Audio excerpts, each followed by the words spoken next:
নমস্কার বন্ধুরা, তত্ত্বকথায় স্বাগত। আজকে আমি মহান কীর্তনিয়া দীনকৃষ্ণের দেওয়া তথ্যগুলো যে কতটা ভুল সেইটা প্রমাণ করার চেষ্টা করব এবং যুক্তি সহকারে। নিজেকে রামকৃষ্ণ অথবা বিদ্যাসাগরের ন্যায় সমাজ বিপ্লবী মনে করা দীনকৃষ্ণ আসল পরিচয় হলো, ওনার আসল নাম সূর্যপদ নস্কর। উনি কীর্তন করার জন্য ভগবান কৃষ্ণের নামকে বেছে নিয়েই দীনকৃষ্ণ হয়েছেন, অথচ সেই ভগবান শ্রীকৃষ্ণকেই অসুর বলেছেন। ভগবান কৃষ্ণকে অসুর প্রমাণ করার জন্য অনেক রকম তথ্য উপস্থাপন করেছেন, কিন্তু আমি কয়েকটা তথ্য আপনাদের কাছে তুলে ধরব, তাতেই পরিষ্কার হয়ে যাবে যে উনি সম্পূর্ণ অযৌক্তিক কথা বলেছেন। আপনারা এটা বলুন, যার নামই কৃষ্ণ সেই কি ভগবান শ্রীকৃষ্ণ? আগে সেইটার উত্তর দেবেন। যারা নাকি দীনকৃষ্ণের অন্ধভক্ত তাদের জন্য বলছি।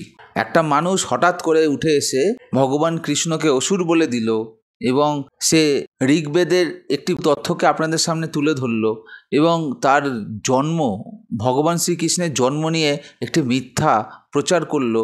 তারপরেও সেই ব্যক্তিকে যদি আপনারা অন্ধের মতন সাপোর্ট করেন, তাহলে আমার আর কিছু বলার নেই। তবে আমি যুক্তিগুলো বলছি। হ্যাঁ, হয়তো আপনাদের অনেকের মতন আমার অত বেদ উপনিষদ অত কিছু পড়া নেই, কিন্তু আমাদেরকে জ্ঞান দেওয়ার জন্যও অনেক বড় বড় মহর্ষিরা রয়েছেন, যারা নাকি বিভিন্ন প্রশ্নের উত্তর অতি সহজে দিয়ে দেয়। সেই তাদের থেকে নেওয়া কিছু তথ্য এবং আমার জানা কিছু তথ্য আপনাদের কাছে আমি তুলে ধরতে চাই, যার দ্বারা এটা প্রমাণ হবে সূর্যপদ নস্কর ওরফে দীনকৃষ্ণ নিজেকে মহান প্রচেষ্টা করার জন্য ভুলভাল তথ্য আপনাদের কাছে দিয়ে চলেছে।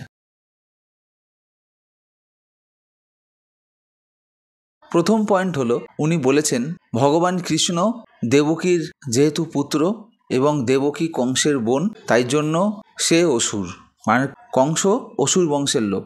আমি আপনাদের কিছু কথা বলছি, আগে সেটা বলুন। পাকে যে জন্মে সেই হয় পদ্ম, ঠিক তো?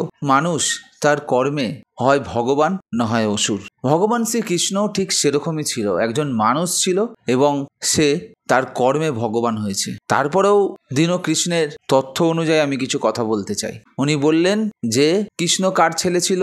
দেবকীর। এবং দেবকী কার বোন ছিল? কংস। কংস ছিল অসুর এবং যেহেতু অসুরের বংশ, তার জন্য শ্রীকৃষ্ণ একদিক থেকে অসুর হচ্ছে। এবার আমি আপনাদের বলি, রাজা উগ্রসেনের নাম আপনারা নিশ্চয়ই শুনেছেন মহাভারতে।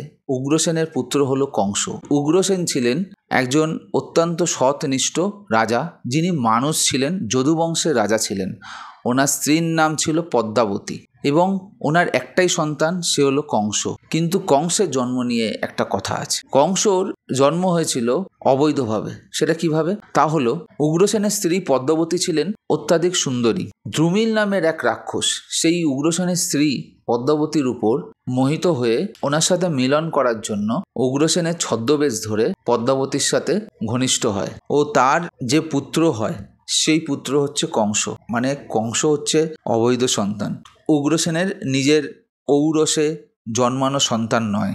এবং এই কংসই উগ্রসেনকে ভবিষ্যতে কারাগারবাস করিয়েছিল, যেমন শ্রীকৃষ্ণের মাকে করিয়েছিল। হ্যাঁ, এটা ঠিক যে কংস তার বোন দেবকীকে অনেক ভালোবাসতো, এটা ঠিক, নিজের বোনের মতন। তা বলে সে নিজের বোন ছিল না। এবার দেবকীর কথা বলি, শ্রীকৃষ্ণের মা দেবকীর কথা। উগ্রসেনের ভাই ছিল দেবক। দেবকের 4খানা পুত্র এবং 7খানা কন্যা ছিল। সেই 7 জনের একজন হলো দেবকী। রাজা উগ্রসেনের মতন দেবকও ছিল একজন মানুষ এবং তার পুত্রী অর্থাৎ কন্যা হলো দেবকী। তাহলে শ্রীকৃষ্ণের সাথে কোনো রকমভাবেই জন্মগত লিঙ্ক অসুরের সাথে পাওয়া যায় না, এটা তো ঠিক। তাহলে উনি এই জায়গাতে একজন প্রচণ্ড পরিমাণে ভুল তথ্য দিয়েছেন, ঠিক আছে?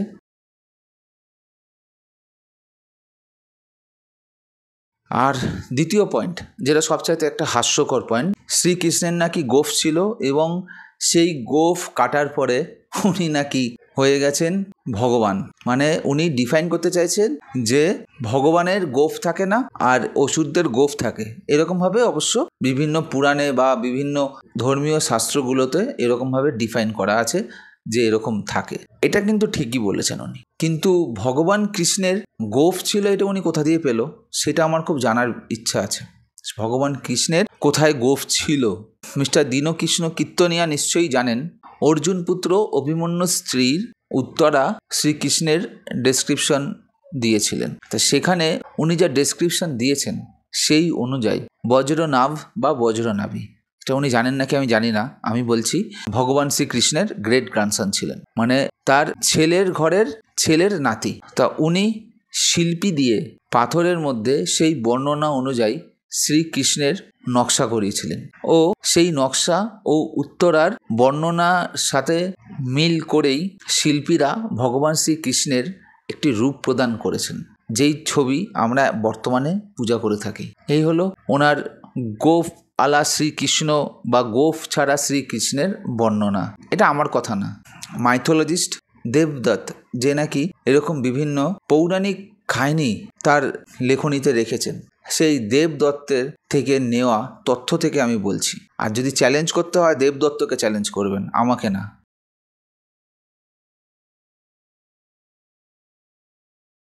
এবার তৃতীয় পয়েন্ট যার জন্য উনি এত হাইলাইট হচ্ছেন, সেটা হলো ঋগ্বেদে অসুরের কথা বলেছে।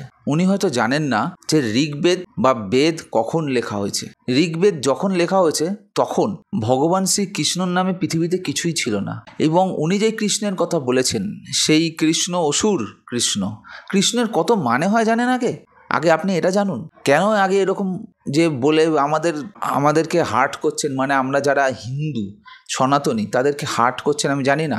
আর আপনাকে কারাই বা মানে পছন্দ করে, সমর্থন করে, আপনার কথা শুনে মোহিত হয়ে যায় আমিও বুঝি না। আমি আপনার পুরো কথা শুনেছি, একটুও মোহিত হইনি। মানে আপনি যে লোককে ভুল বোঝাচ্ছেন, নিজেকে একজন বিপ্লবী মনে করার চেষ্টা করছেন, কেন যে করছেন আমি জানি না। তাই আমি বলছি ঋগ্বেদে যেই অসুরের কথা বলেছে সেই অসুর কৃষ্ণ, যে নাকি ইন্দ্রকে বারেবার আক্রমণ করেছিল স্বর্গলোককে জয় করার জন্য, সেই ভগবান কৃষ্ণ কখনো সেটা করতে পারে? আগে সেটা বলুন। কেন আপনি এরকম কথা বলছেন? সভ্যতার সৃষ্টি যখন হয় তখন বেদ লেখা হয়, 4টে বেদে 4 রকম তথ্য দেওয়া আছে, এবং সেই বেদ আমাদের চরিত্র তখন গঠন করেছিল।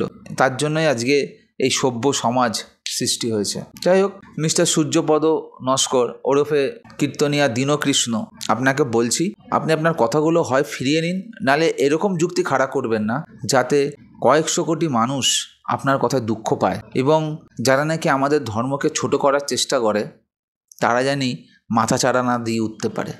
এটা হচ্ছে আপনার কাছে নিবেদন। ভালো থাকবেন। তাহলে এই প্রতিবেদনটি এখানে শেষ করলাম।